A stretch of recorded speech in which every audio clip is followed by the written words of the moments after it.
پاکستان ایک دوسرے شیخ مجیب الرحمان کا متحمل نہیں ہو سکتا۔ آج 16 دسمبر ہے۔ 52 برس پہلے ہماری قومی زندگی کا ایک المناک باب اسی تاریخ کو رقم ہوا۔ اس تاریخ کو شیخ مجیب الرحمان کے ساتھ ایک خاص نسبت ہے۔ آج ایک بار پھر اس نام کی صدائے بازگشت سنی جا رہی ہے۔ ہم اس نام کو عبرت کے لیے تو یاد کر سکتے ہیں، مگر اس کردار کا احیاء نہیں چاہتے۔ لوح تقدیر پر ہر شے قدرت نہیں لکھتی، اس نے قلم ہمارے ہاتھ میں تھما دیا ہے۔ ایک بار ہم نے چاہا تو اس پر محمد علی جناح کا نام لکھ دیا، ایک بار شیخ مجیب الرحمان کا۔ دونوں کا انجام ہمارے سامنے ہے۔ قلم آج بھی ہمارے ہاتھ میں ہے۔ آج پھر کچھ لکھا جا رہا ہے۔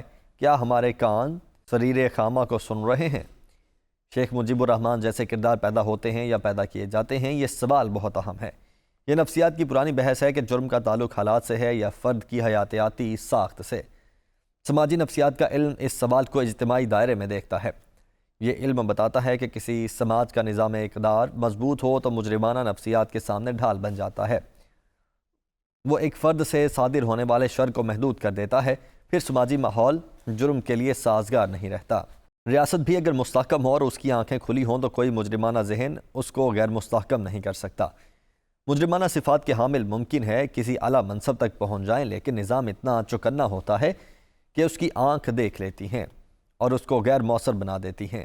وہ چاہتے ہوئے بھی کچھ نہیں کر پاتا۔ دور حاضر میں اس کی ایک مثال ڈونلڈ ٹرمپ کی ہے۔ وہ امریکہ کے سب سے اہم منصب تک پہنچ گیا، مگر نظام کی گرفت اتنی سخت تھی کہ ریاست کو اس کے شر سے بچا لے گئی۔ امریکہ کی قوت کا راز یہ ہے کہ وہ دنیا بھر کی صلاحیتوں کو اپنے دامن میں سمو سکتا تھا، اس لیے اسے میلٹنگ پاٹ کہا جاتا ہے۔ ٹرمپ نے سفید فوم برتری کا علم لہرایا، جس کا مطلب امریکہ کی سماجی تکثیریت کو برباد کرنا تھا۔ نظام نے اپنی قوت سے اس کا بروقت مداوع کر لیا۔ شر کبھی حیاتیاتی ساخت میں ہوتا ہے اور کبھی حالات اور لوگ بھی مجرم بنا دیتے ہیں۔ ہماری ریاست شیخ مجیب الرحمان کے شر کا تدارک نہیں کر سکی، وہ اسے اپنے نظم میں سمو نہیں سکی۔ درست تر مفہوم میں ایک ناراضی کو شر بننے میں وقت لگا کہ کوئی حادثہ اچانک نہیں ہوتا۔ ارباب حل و عقد کی بصارت تو اقتدار کے نشے نے اس طرح دھندلا دیا کہ وہ ایک جائز مطالبے کو فتنہ بنتے ہوئے دیکھ نہ سکی۔ ایک وقت کے بعد وہ اتنا توانا ہو گیا کہ اس کو روکنا ریاست کے لیے ممکن نہ رہا۔ ریاست جب غیر جمہوری ہوتی ہے تو عوام کے ساتھ اس کا تعلق قائم نہیں رہتا، وہ صرف جبر کے زور پر قائم ہوتی ہے۔ جبر ریاست کے خواص میں سے ہے، عام طور پر اسے واقعہ نہیں بننے دیا جاتا۔ ریاست یہ رعب قائم رکھتی ہے کہ وہ جبر کر سکتی ہے، لیکن وہ اس کے استعمال سے گریز کرتی ہے۔ ریاست اور عوام کا تعلق وہی ہوتا ہے جسے حضرت معاویہ نے بیان کیا تھا۔ ان سے کامیاب حکمرانی کا راز پوچھا گیا تو انہوں نے کہا، ریاست اور عوام ایک دھاگے کے ساتھ بندھے ہوئے ہیں۔ عوام کھینچتے ہیں تو میں اسے ڈھیلا کر دیتا ہوں، عوام ڈھیلا چھوڑتے ہیں تو میں اسے کھینچ لیتا ہوں۔ یہ بات وہی کہہ سکتا ہے جس کا ہاتھ عوام کی نبض پر ہو۔ شیخ مجیب الرحمان کو اس حکمران طبقے نے جنم دیا جو عوام کے جذبات سے بے خبر تھا۔ اسے اندازہ ہی نہیں ہو سکا کہ کیسے مشرقی پاکستان کا احساس محرومی ایک سونامی میں ڈھل گیا۔ وہ عوامی سمندر میں اٹھنے والے مد و جزر کو سمجھ نہ سکا۔ اس کو گمان تھا کہ ریاست سرتاپاک طاقت اور جبر ہے، اور اس جبر سے عوامی سونامی کو بھی روکا جا سکتا ہے۔ عوام تو عوام، اسے مشرقی پاکستان کے جغرافیے کا اندازہ ہو سکا، نہ بھارت کے عزائم کا۔ تحریک پاکستان میں بن کے رہے گا پاکستان کا نعرہ بلند کرنے والا نوجوان کب شیخ مجیب الرحمان بن گیا، ریاست کو خبر نہ ہو سکی۔ واقعات کی گواہی یہ ہے کہ ایک مجیب الرحمان نے ان گنت مجیب الرحمان پیدا کر دیے۔ عرض یہ کرنا ہے کہ شیخ مجیب الرحمان قدرت کے کارخانے میں نہیں ڈھلتے، یہ ریاست کے ذمہ دار ہیں جو لوہے مقدر پر نام لکھتے ہیں۔ یہ اقتدار میں ہوتے ہیں اور اقتدار سے باہر بھی۔ باغ چونکہ ریاست کے ہاتھ میں ہوتی ہے، اس لیے حادثات کے ذمہ داروں میں سر فہرست نام اہل اقتدار کا ہوتا ہے۔ یہ فیصلہ انہی کو کرنا تھا کہ قومی اسمبلی کا اجلاس ڈھاکہ میں ہونا ہے یا کہیں اور، اکثریتی پارٹی کو اقتدار دینا ہے یا نہیں۔ 52 برس بعد ایک بار پھر شیخ مجیب الرحمان کا ذکر چل نکلا ہے۔ یہ دن بھی قومی افق پر اچانک طلوع نہیں ہوا، یہ کم و بیش 10 برس کی محنت کا حاصل ہے۔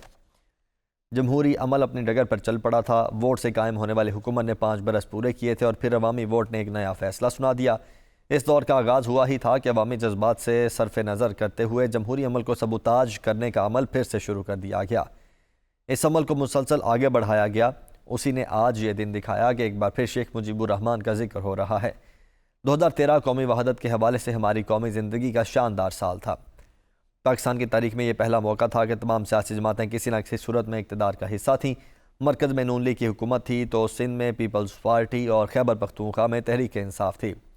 بلوچستان میں چھوٹی جماعتوں کو حکومت بنانے کا موقع دیا گیا، حالانکہ نون لیگ وہاں حکومت بنا سکتی تھی۔ وزیر اعظم خود چل کر سیاسی مخالفین کے گھروں کو جا رہے تھے۔ نواز شریف صاحب نے دہشت گردی اور بجلی کی لوڈ شیڈنگ جیسے بنیادی مسائل کے حل کے لیے پوری قوم کو متحد کر دیا تھا۔ اس کے بعد ملک میں اچانک ایک ایسا بھونچال آیا کہ دھیرے دھیرے سب کچھ بکھرتا چلا گیا۔ معاشی ترقی کے روشن امکانات پر اندھیرا چھانے لگا۔ سی پیک منصوبے کی سانس اکھڑنے لگی۔ ملک ایک سونامی کی لپیٹ میں آ گیا۔ چند برسوں میں سارا منظر بدل گیا۔ سرحدوں پر تشویش کے سائے لہرانے لگے۔ داخلی سیاست یہاں تک آ پہنچی کہ پھر سے شیخ مجیب الرحمان کا ذکر ہونے لگا۔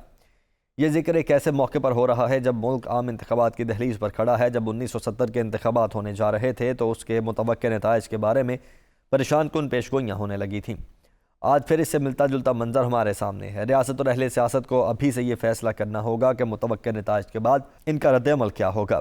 اس سے پہلے یہ فیصلہ ہونا ضروری ہے کہ انتخابی عمل کو سب کے لیے قابل قبول کیسے بنانا ہے۔ اس بارے میں ابھی سے طے کرنا ہوگا کہ ان انتخابات کے نتیجے میں ہم نے کوئی نیا شیخ مجیب الرحمان پیدا نہیں کرنا۔ یہ میں پہلے ہی عرض کر چکا کہ قومی زندگی میں اکثر شیخ مجیب الرحمان پیدا نہیں ہوتے، کیے جاتے ہیں۔